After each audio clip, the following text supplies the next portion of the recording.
महाभारत कलयुग की शुरुआत की एक ऐसी लड़ाई जिसमें धर्म और अधर्म के बीच युद्ध लड़ा गया, जिसमें ऐसे महान योद्धाओं ने हिस्सा लिया जिनके एक तीर के वार से धरती भी कांप जाती थी।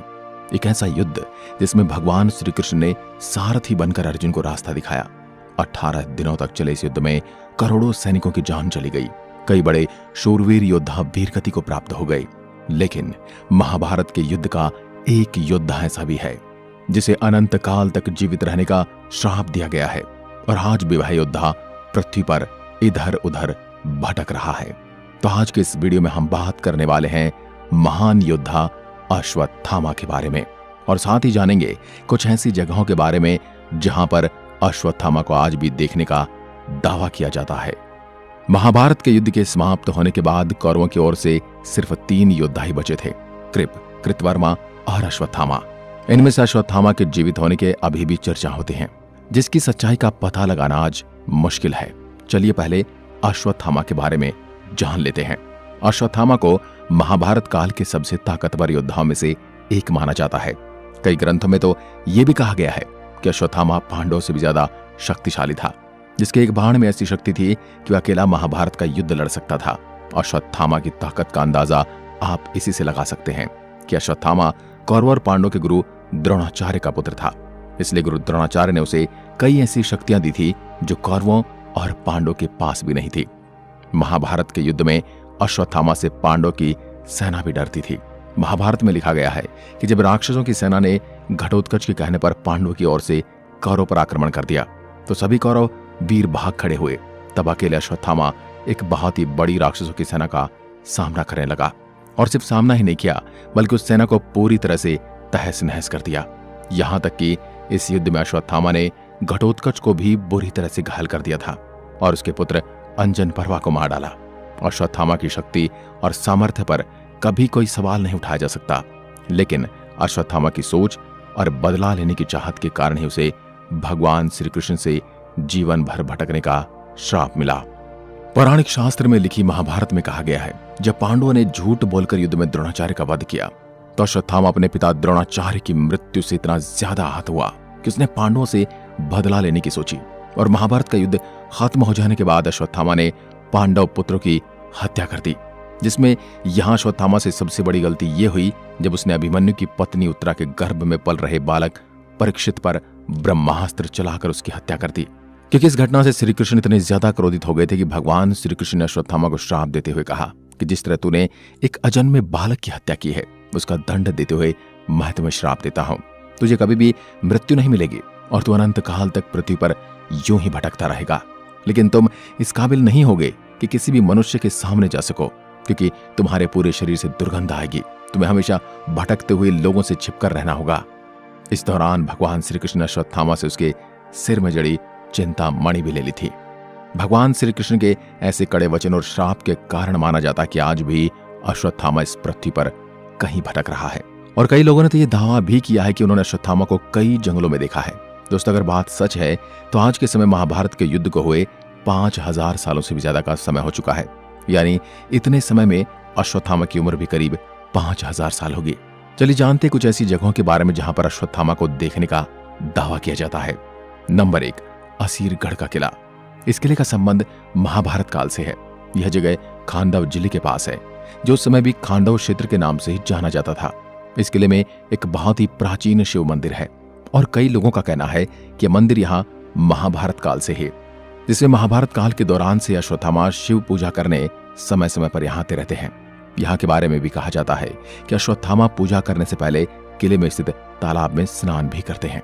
इस मंदिर के आसपास रहने वाले कई लोगों का कहना है कि यहाँ पर सुबह अश्वत्थामा आते हैं और सबसे पहले पूजा करते हैं। सबूत के तौर पर कहा जाता है कि आज भी इस किले में स्थित शिव मंदिर, जिसे गुप्तेश्वर महादेव के नाम से जाना जाता है, इसमें ब्रह्म मुहूर्त में ही पूजा हो जाती है। मंदिर में सुबह जब भी कोई जाता है तो उसे वहां शिवलिंग पर दूध चढ़ा हुआ मिलता है और शिवलिंग के आगे फूल और दिया जला होता है, जबकि कभी किसी ने यहाँ किसी को आते जाते नहीं देखा। और सबसे बड़ी बात कि पूरी रात यहाँ मंदिर बंद रहता है।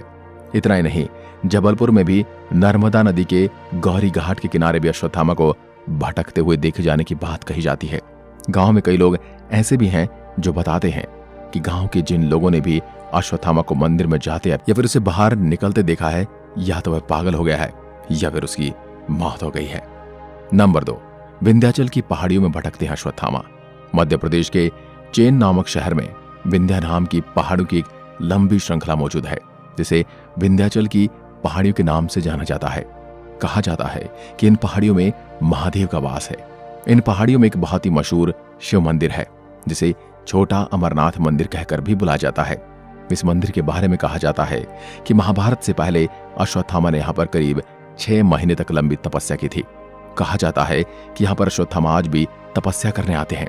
कई लोगों का दावा है कि उन्होंने अश्वत्थामा को पहाड़ी में घूमते हुए देखा है, लेकिन किसी के पास भी कोई सबूत मौजूद नहीं।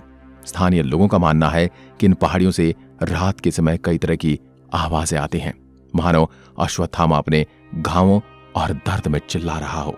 नंबर 3, अश्वत्थामा की मुलाकात हुई थी राजा पृथ्वीराज चौहान से। लोगों का दावा है 1192 में जब एक भयंकर जंग में राजा पृथ्वीराज चौहान काफी ज्यादा घायल हो गए थे, तो वे जंगलों की ओर चले गए, जहां उन्हें एक घायल बुजुर्ग व्यक्ति दिखा। पृथ्वीराज चौहान से उस बूढ़े व्यक्ति की यह दशा देखी नहीं गई, और क्योंकि पृथ्वीराज चौहान को जड़ी बूटियों का काफी ज्यादा ज्ञान था, इसलिए उन्होंने कई तरह की जड़ी बूटियों का लेप बनाकर उस बुजुर्ग व्यक्ति के माथे पर बने गहरे घाव पर लगाई।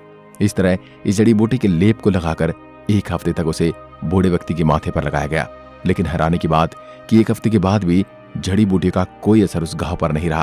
पृथ्वीराज चौहान इस बात से काफी हैरान थे कि आखिर उस बूढ़े व्यक्ति को एक घाव भर क्यों नहीं रहा। तभी पृथ्वीराज चौहान को समझ आया कि बूढ़ा व्यक्ति कोई और नहीं बल्कि श्रापित अश्वत्थामा है।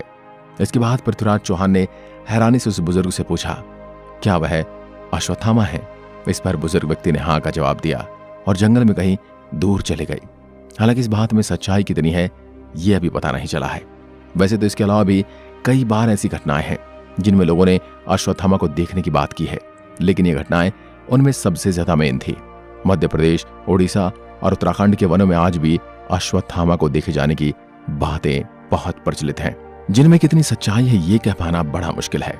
चलिए, जब हम अश्वत्थामा की बात कर ही रहे हैं तो आपको अश्वत्थामा और भगवान श्री कृष्ण के बीच हुई एक अनोखी घटना के बारे में बताता हूँ। महाभारत में उल्लेख मिलता है कि एक बार अश्वत्थामा भगवान श्री कृष्ण से मिलने द्वारिका पहुंचे। श्री कृष्ण ने अश्वत्थामा का द्वारिका में बड़ी धूमधाम से स्वागत किया। इसके बाद अश्वत्थामा एक लंबे समय तक श्री कृष्ण के साथ द्वारिका में ही रहे, लेकिन जाते समय अश्वत्थामा ने श्री कृष्ण से उपहार के तौर पर उनका खुद का सुदर्शन चक्र मांग लिया, क्योंकि अश्वत्थामा सुदर्शन चक्र की ताकत से भली भांति परिचित थे और उसे पता था कि अकेला हथियार कई ब्रह्मास्त्र हथियारों से भी ज्यादा ताकतवर है, और जिसके पास भी सुदर्शन चक्र होगा वह किसी भी युद्ध में कभी हार नहीं सकता। अश्वत्थामा के सुदर्शन चक्र मांगने पर भगवान श्री कृष्ण ने मुस्कुराते हुए अश्वत्थामा से कहा, मेरे किसी भी अस्त्र में से जो तुम चाहो वो उठा लो। श्री कृष्ण के ऐसे वचन सुनकर अश्वत्थामा ने भगवान के सुदर्शन चक्र को उठाने का प्रयास किया, लेकिन पूरी ताकत लगाने के बाद भी अश्वत्थामा पर सुदर्शन चक्र थोड़ा सा भी नहीं हिला। उसने कई प्रयास किए लेकिन सफलता नहीं मिली। इसके बाद हार मानते हुए उसने श्री कृष्ण का चक्र लेने की जिद छोड़ दी।